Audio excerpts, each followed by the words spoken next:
And new tonight, some public health leaders say Americans are more lonely now than they were in previous generations.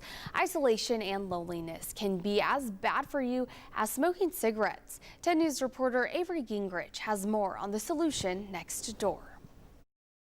There are many theories about why Americans may be experiencing a loneliness epidemic. Social media, the pandemic, high-stress jobs, the list goes on.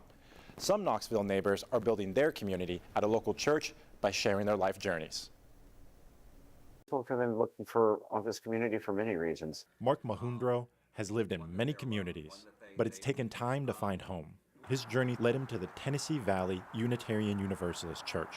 The acts of kindness he received while experiencing liver cancer helped seal the deal. I go back and forth between Birmingham and here where the liver transplant center was. But the first time I walked through the door, one of my friends that I had known here for a while was like, "Oh my God!" And there was lots and lots of hugs after that. We're going to do a chalice lighting first, and then we'll do.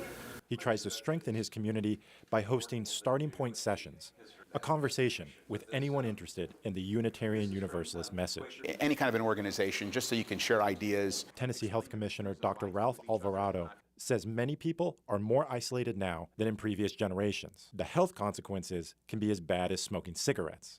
People having 10 or more close friends back in 1990 was probably 3 times the amount of people they have it today. I think it was like 30% of Americans would say they had 10 or more close friends. Today it's around 13%. How many people have no close friendships, no connections at all? It went from 3 to 13%. He says community strengthens community. Those in a group are more likely to look out for each other. We have less intergenerational community. Happy Day was at the starting point session on Sunday.